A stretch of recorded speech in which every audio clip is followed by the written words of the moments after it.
Welcome back to Fast Track and this special programme from Indonesia. Let's head now to Sumatra, a giant island geared towards the nature lover and adventure seeker. Carmen Roberts has been visiting an area known as the Hidden Sumatra, where ecotourism is helping battle illegal logging.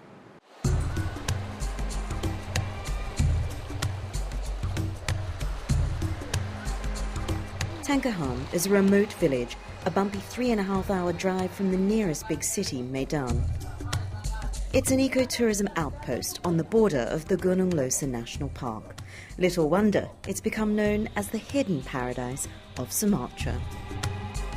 But in the 80s and 90s, this village was built on the illegal logging trade.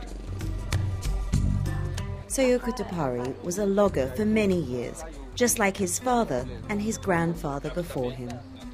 Dulu tahun 1992 In 1992, I was sent to jail for 3 years, and when I was in jail, I got thinking, what if my children follow in my footsteps? What kind of future is this for my children? Deforestation accounts for about 18% of the world's greenhouse gas emissions. It's helped pave the way for palm oil plantations and caused substantial erosion in and around Tangkahan. Now Mr. Dapari is a manager with the Tangkahan Ecotourism Organisation, a body set up in 2001 to help stop illegal logging and give villagers an alternative source of income. It's very positive. The progress with ecotourism is very significant, and it's increasing, and more importantly, it's sustained. It's better than just doing the logging. My ancestors, my grandfather, they all did the logging. But now something has changed, and we realize that if we destroy it, it'll be gone forever.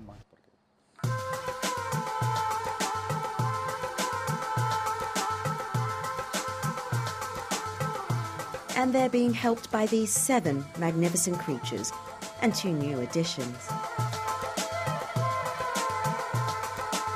They were brought in about 10 years ago as an ecotourism attraction and to improve the livelihood of the local community.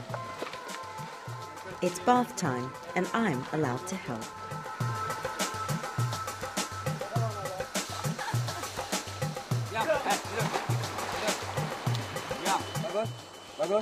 I just got kissed by an elephant. Oh, and there's hot air blowing on me.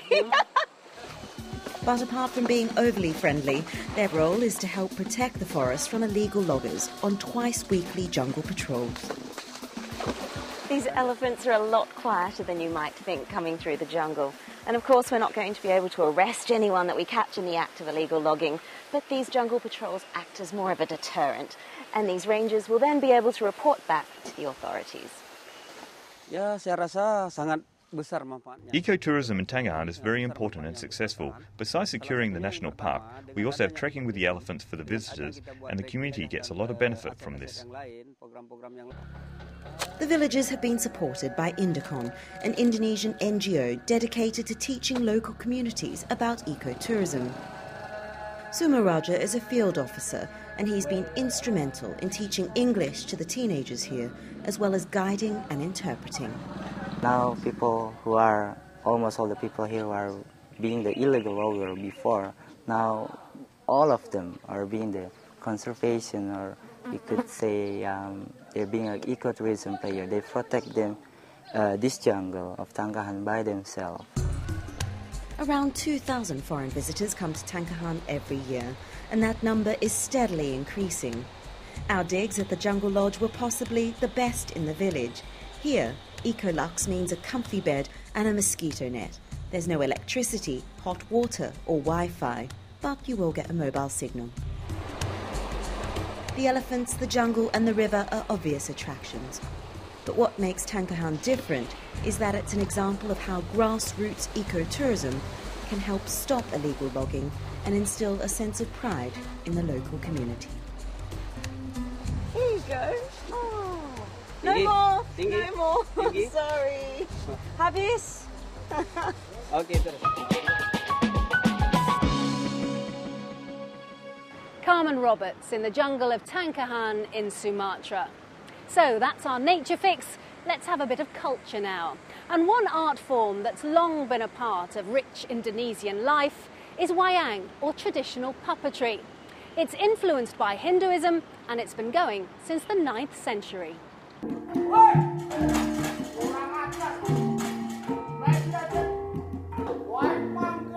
In Indonesia, puppetry is an art form, and being a puppet master is a highly respected, if physically challenging, role.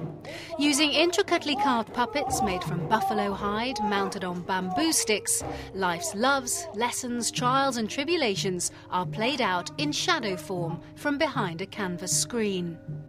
It goes back to the 9th century and was brought to Indonesia by Hindus.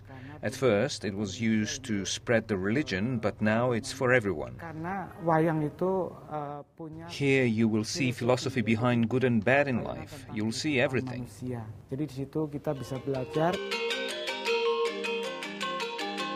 At the Wayang Museum in central Jakarta, you'll find a vast collection of puppets dating back many hundreds of years, along with a regular calendar of performances and even workshops for those who'd like to see what goes on behind the mysterious white canvas screen.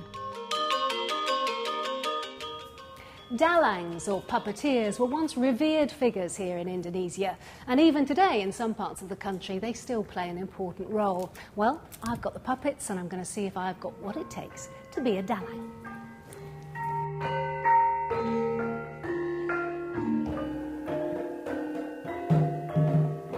Okay, Alex, so where do we start? What's my first lesson? I show you this Juliet here. Juliet, yes, this is the equivalent of Juliet. This is the wife, and this is the husband. Is named Rama, King of Rama. Rama in outside called sometimes like Romeo. Yeah. Okay, so that's Romeo and Juliet. So you hold both these together in one hand. Yeah. That one. Yeah. For the men, just only one. One hand for the man, two for the women. Okay. Yes. Yeah. Like that one. So when they're speaking, then, do you move them and keep them quiet when they're not speaking? Yeah. So, if you were Romeo, then how would you speak to me? Yes, okay. Elatala, what happened, my wife Juliet, you come here? So I speak high. It's no problem, I can help you because you is the best wife and you is the best ladies for me. Yes, I do, my King Romeo. I come here because in my house a little bit problem. What problem, my wife Juliet? Maybe I can help you because you is the best wife and you is the best ladies for me. Thank you very much, my King Romeo. So when you're doing a performance then, you have to do, how many puppets do you have to handle at one time? 300 puppet character, yes. And that's one puppeteer with 300 characters. Yes. And doing all the voices, high and low, and also, men and women. Yes, and these performances can take hours. Yes. Okay, so that's the rehearsal. What's going to happen now in the performance is Juliet is going to come to her husband, Romeo. She's going to say, please help me, husband, I have a problem. My family is being bothered by the giant. And her husband is going to say, that's no problem because I'm going to get the white monkey and his army involved because the white monkey is a very good character. Here we go. Oh, husband, please help me. I've got a bit of a problem. My family is being bothered by the giant. Do you think you can help me? It's no problem, my wife, because we have is the best army, white monkey or Hanuman. But the giant is very strong. No problem. Maybe giant is very stronger, but white monkey also more strong.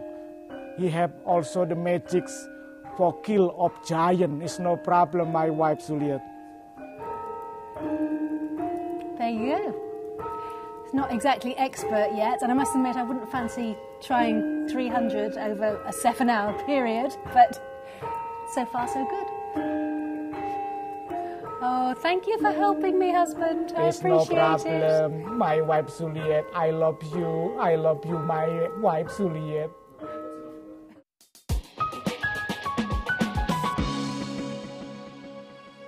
Well, that's all we've got time for, I'm afraid, from this special edition of Fast Track in Indonesia.